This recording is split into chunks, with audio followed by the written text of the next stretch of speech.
Muslims, like Christians and Jews, consider themselves spiritual descendants of Abraham. 1.5 billion people in this world are Muslims. 250 million of them are Arabs, and over 1.2 billion are non-Arabs. There are Chinese Muslims, European Muslims, American Muslims, Latino Muslims.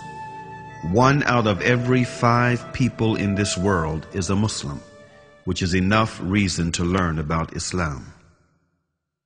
It is important to realize that Islam is not just a religion, but it is a complete, comprehensive way of life.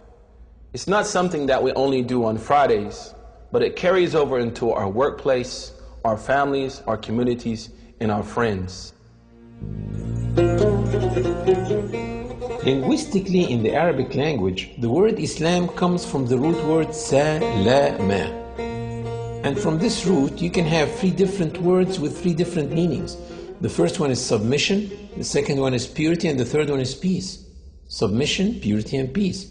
Surprisingly, the word Islam Islamically carries those 3 meanings.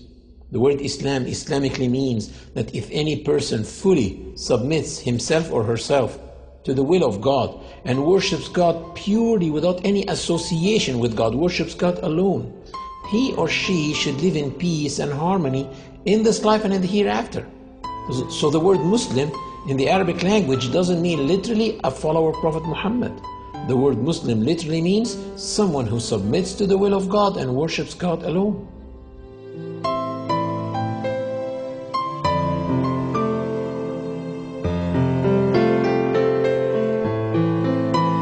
Muslims feel they are in harmony with the universe because the Quran mentioned several times that everything around them is submitting to the law of God and worshiping Him, while they are also worshiping and submitting to God. Do you not see that Allah is the one who is praised by all those who are in the heavens and in the earth? The very birds praise Him as they wing their flight. Each one knows its prayers and how to praise Him, and Allah has full knowledge of all their actions. The Quran stresses on the point of living in a worshiping universe, wherein every single being worships God in its own way, which may not be comprehended by man.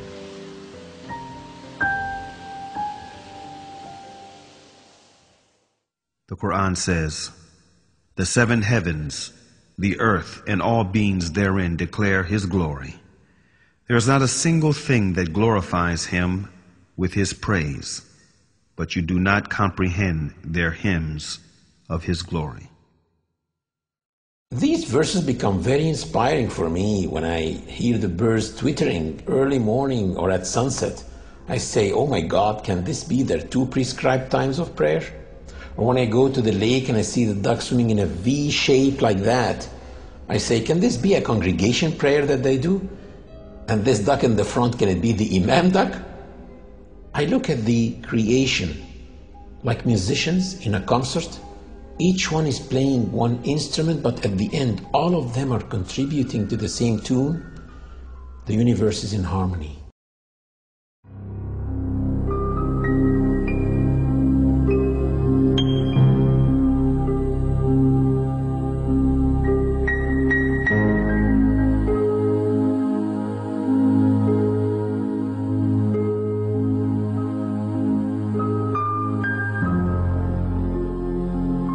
One of the really amazing things about Islam, and what caused me as a young man in North America to accept it as a way of life, is not only does Islam encourage us to accept the existence of our Creator, but also it pushes us to look into His creation, at the variance in colors and languages and cultures, and respect the power of this divine force through His creation.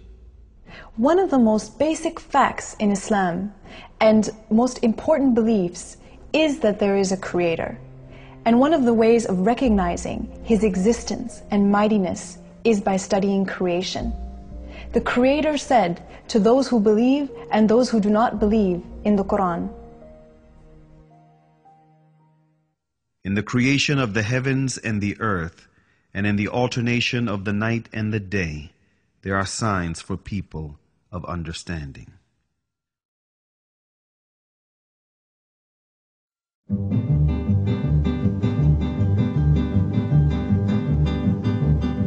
After deep thinking, many ancient and modern philosophers reached the fact of the existence of a supreme being who created this universe and is maintaining it continuously.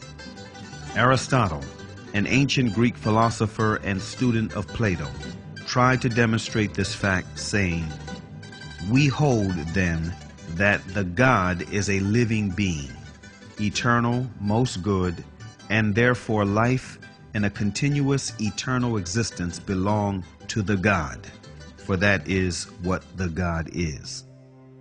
If people look around them, they will see the intelligent design everywhere and in their own selves. Take the eye as an example. The light reflects on the object and then reflects on our eye retina, where it is transferred into pulses to a place in the brain called the center of vision. And it is probably one of the darkest places in the human body because it is completely insulated from light. It never saw the light. And all the images that we view in our lives are formed in this part of the body, the center of vision.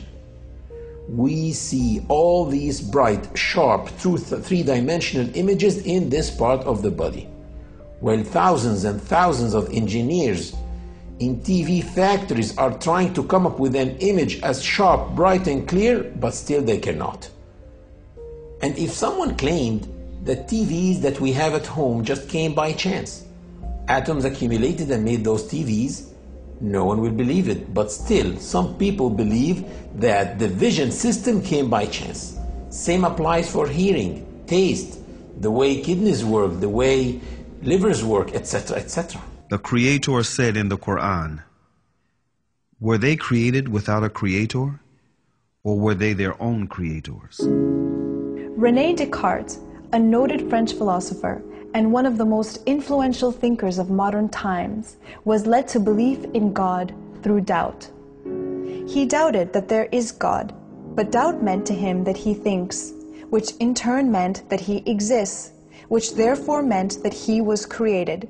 And since he did not create himself, therefore someone else must have created him, and that one should be the source of life. Can I be the author of my being? Or can I conserve myself at the present time? If this would be the case, then the idea of a perfect substance would be caused by my own mind. In order for this to be, I should have to be God himself. As this, I am clearly not. Infinity is before finitude. Immanuel Kant, one of the most influential thinkers of modern times, who is regarded as the last major philosopher of the Age of Enlightenment, was impressed by all the variations, numerations, and synchronizations in this world that make the existence of an omnipotent supreme being a fact. This present world presents to us so immeasurable a stage of variety, order, fitness, and beauty. Whether we follow it up in the infinity of space or in its unlimited division, that even with the little knowledge which our poor understanding has been able to gather, all language, with regard to so many inconceivable wonders, loses its vigor, all the numbers their power of measuring, and all our thoughts their necessary determinations, so that our judgment of the whole is lost in a speechless but all the more eloquent astonishment.